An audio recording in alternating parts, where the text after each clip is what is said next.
इस वीडियो में class 8 रेंट्री book chapter 4 saving छिलका का क्वेश्चन आंसर है। एक्सप्लेन भी करूंगा और डिटेल में आंसर भी दूंगा, तो बने रहिए इस वीडियो में।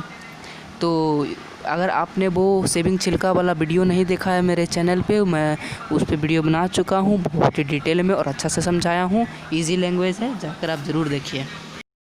The former पोचर stood by there promise. एक ऐसी घटना के बारे में बताइए जिससे पता चलता है कि जो वहाँ के शिकारी लोग, पोचर लोग थे, वो सुधर गए थे और अपने प्रॉमिस पर ही थे। तो चलते हैं फ्लैशबैक में, यानी कहानी में।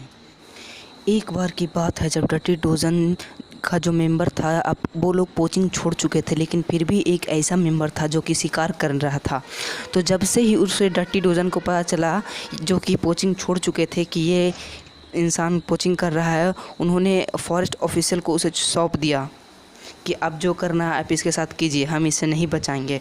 देखो, जो डर्टी डोजन था वो ग्रुप में था, जिसके कारण वो फॉरेस्ट ऑफिशियल से बच रहा था, क्योंकि कोई भी चीज़ एकदम बल होता है, कोई भी एक दूसरे को बचा लेता था।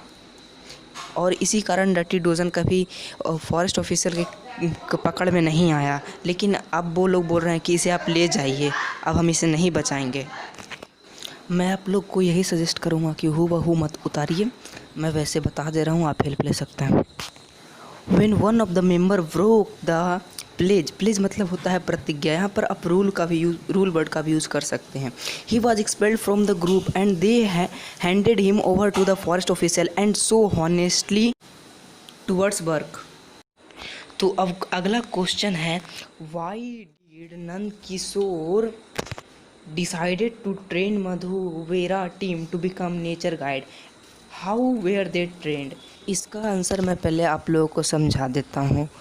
तो नंद किशोर ने देखा कि ये जो शिकारी लोग थे, उन्हें पता था कि माइग्रेटेड बर्ड्स कब आते हैं, विंटर में आते हैं और कौन से सीज़न में आते हैं, मतलब कि कौन से मंथ में आते हैं।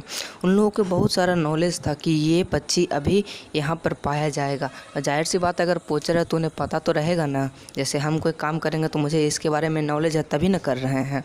अगर कोई नेचर गाइड है तो उसको नेचर के बारे में पता है तभी ना उसे गाइड कर रहा है। कोई पोचर है तो उसे पंछियों के बारे में पता है तब ना वो पोचिंग कर रहा है, शिकार कर रहा है।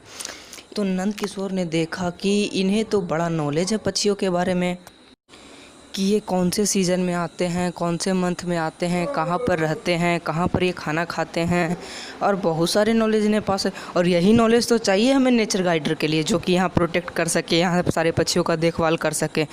तो उसको नंद किशोर को सबसे बेस्ट लगा कि हम इन पोचर को ही नेचर गाइडर में बदल दें। तो वो नौकरी भी मिल गया था उन्हें, जो पोचर थे, तो वो भी खुश हो गए कि हमें नौकरी मिल गया। तो पहला क्वेश्चन का तो आंसर हो गया है। तो इसको आप स्क्रीन पे देख सकते हैं कि किस तरह से लिखना है। आप हूबहू मत उतारिएगा, आप इससे हेल्प ज़रूर लीजिएगा और पैराग्राफ चेंज करके आगे का सॉल्यूशन लिख सकते हैं। आगे है कि इन लोगों को कैसे ट्रेन किया गया। तो सबसे पहले तो इन लोगों को वर्कशॉप के ज़रिए सिखाया गया। इनको इन पक्षियों का इंग्लिश नेम बताया गया और इन लोगों को सिखाया गया कि अपने कम्युनिकेशन स्किल को कैसे बढ़ाएं। यानी कि जो टूरिस्ट आएंगे तो उनसे इंटरेक्ट कैसे होना, उन्हें कैसे इस जगह की सुंदरता को दिखाना है। आप चाहें तो इसे पॉइंट में भी लिख सकते हैं, चाहे बोर्ड पर है।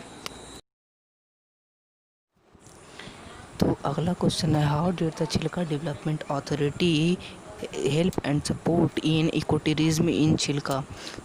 तो किस तरह से जो CDA वाले यानी छिलका डेवलपमेंट अथॉरिटी थे, हेल्प किए थे छिलका को अपने वापस ओरिजिनल इको टूरिज़्म यानी ऐसा टूरिज़्म प्लेस जहाँ पर पर्यावरण को देखने लोग आते हो, यानी इको टूरिज़्म नाम से ही पता चल रहा है। इस आंसर को हम 3 पार्ट में लिख सकते हैं। तो सबसे पहला पार्ट जो हो जाएगा, सबसे पहला पॉइंट तो यही हो जाएगा कि CDA ने उन लोगों को लैंड दिया था ऑफिस बनाने के लिए। तो CDA से कहने का मतलब है कि वहाँ के जो फॉरेस्ट ऑफिशियल थे, CDA का जो फुल फॉर्म हो जाएगा वो हो जाएगा छिलका डेवलपमेंट अथॉरिटी। तो इसने कैसे, सेकंड पॉइंट हो जाएगा कि उन लोगों को इक्विपमेंट दिया गया था, जैसे टेंट बनाने के लिए टेंट दिया गया था मैम, और साथ में बिनोकुलर्स दिया गया था, मतलब कि दूरबीन। और जो तीसरा पॉइंट है वो यह है कि जो लेक से पानी, लेक में जो साल्टी वाटर आ रहा था वो तो रोक दिया गया था, लेकिन फिर से उसको खोलने का ऑर्डर किया गया कि आप फिर से उसे खोलिए ताकि यहाँ का जो कंपोजिशन ऑफ वाटर है वो बैलेंस में आ सके।